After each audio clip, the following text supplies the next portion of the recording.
Kisah 11 saudara menerangkan mengenai satu gereja pada sidang pertama, ya, di mana anak-anak Tuhan yang dianiaya dari Yerusalem, dari Judea, dianiaya lari sampai ke Antioquia. Itu bukan lagi daerah Palestina, itu bukan lagi daerah Israel, sudah di luar itu. Lalu dia sampai di sana, mereka itu memberitakan Injil, banyak orang Yunani yang selamat, ya, juga orang Yahudi. Kalau mereka semua diajari, ya, diajari firman Tuhan, anak-anak Tuhan memanggil, kemudian Paulus datang dan Silas di situ mengajari. Setahun diajari. Lalu dikatakan di situ, maka mereka disitulah pertama kali orang-orang yang percaya Yesus disebut namanya Kristen. Mengapa?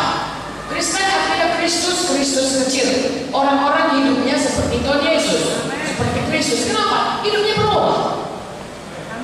Mereka adalah orang yang mengasihi. Mereka adalah orang yang betul-betul percaya kuasa Tuhan. Mereka orang-orang yang kudus, tidak mau ikut dalam dosa. Orang-orang pada zaman itu berkata, kalau kau susah, panggil aja itu orang Kristen, yang pasti mau menolong. Saya mendengar ada gereja Tuhan demikian. Orang berkata, gereja ini semua ditolongnya, rohani, badani, materi semua. Orang miskin ditolongnya, orang yang terikat dilepaskannya dari setannya, dan orang-orang sakit didoakan sembuh. Orang yang perlu pertolongan ditolongnya, keluarga yang berantakan dipulihkannya. Memang itulah panggilan kita. Haleluya. Ya. Jadi saudaraku, kita melihat bagaimana orang-orang Kristen itu harus berubah. Kalau kita menyandang nama Kristen, artinya kita itu seperti Kristus. Kalau namanya seperti Kristus, kita harus berubah hari lepas hari. Semakin hari, semakin seperti apa kata firman Tuhan ini. Dengan perkataan lain, manusia lama kita sudah kita tinggalkan, kita hidup dalam manusia baru. Berjalan dalam kekudusan dan kebenaran Tuhan yang sesungguh-sungguhnya. Haleluya. Nah, itu sebabnya saudaraku, saya dan saudara harus bersungguh-sungguh hati untuk terus bertumbuh menjadi dewasa sampai Tuhan Yesus datang atau sampai kita pulang ke surga.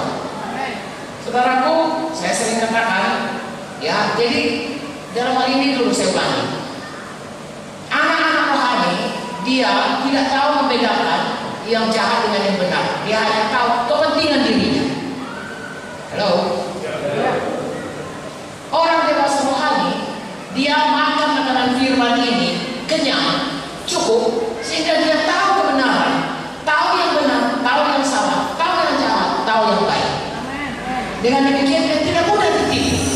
Bahkan dia diberkati Tuhan dan memberkati orang, dan bisa mengerjakan maksud Tuhan dalam hidupnya. Jadi itu dulu saudara, ya, saya dan saudara harus membuat keputusan. Aku tidak lagi mau anak-anak, aku mau jadi dewasa rohani. Karena Tuhan mengatakan, jangan kau anak-anak, harus kau dewasa. Gereja Tuhan ini harus gereja yang dewasa. Kalau setahun, saudara sudah berapa? 25 tahun di sini, Ibu? 25 tahun. Itu kalau 25 tahun itu sudah dewasa, ya. Kalau tadi baru, saudara buka cabang, katakanlah cabang di salah satu kota di sini, saudaraku, salah satu kecamatan, itu gerejanya baru, jiwanya jiwa baru. Dalam tempo setahun mungkin dia yang baru ngerti hanya bagaimana supaya berdoa, bagaimana supaya baca firman. Belum tahu banyak-banyak mengenai firman. Tapi kalau sudah 25 tahun, saya dan saudara, saya sudah 50 tahun mengikut Tuhan, beda dengan gereja yang baru. Gereja di Sibolga ini harusnya sudah mulai beranjak dewasa. Haleluya. Saya percaya saudara suka hal ini jadi di sini. Amin, saudaraku. Itu adalah kehendak Tuhan. Haleluya. Ya.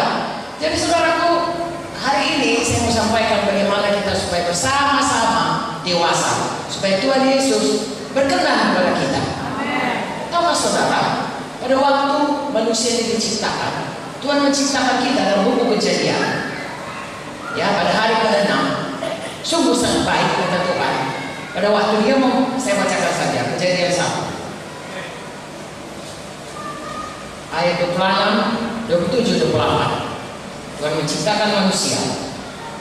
Kejadian 1:26 berfirmanlah Allah, baiklah kita menjadikan manusia menurut gambar dan rupa kita, supaya mereka berkuasa atas ikan-ikan di laut, burung-burung di udara, atas ternak, atas seluruh bumi, atas segala binatang laut yang merayap di bumi. Maka Allah menciptakan manusia itu menurut gambarnya, menurut gambar Allah diciptakannya dia. Laki-laki dan perempuan diciptakannya mereka. Allah memberkati mereka, dan Allah berfirman pada mereka, beranak cuculah dan bertambah banyaklah, penuhi bumi, taklukkan itu, berkuasalah atas ikan-ikan di laut, burung-burung di udara, atas segala binatang yang merayap di bumi. Amin. Tuhan menciptakan manusia segambar dengan Tuhan. Amin. Haleluya. Allah itu roh adanya.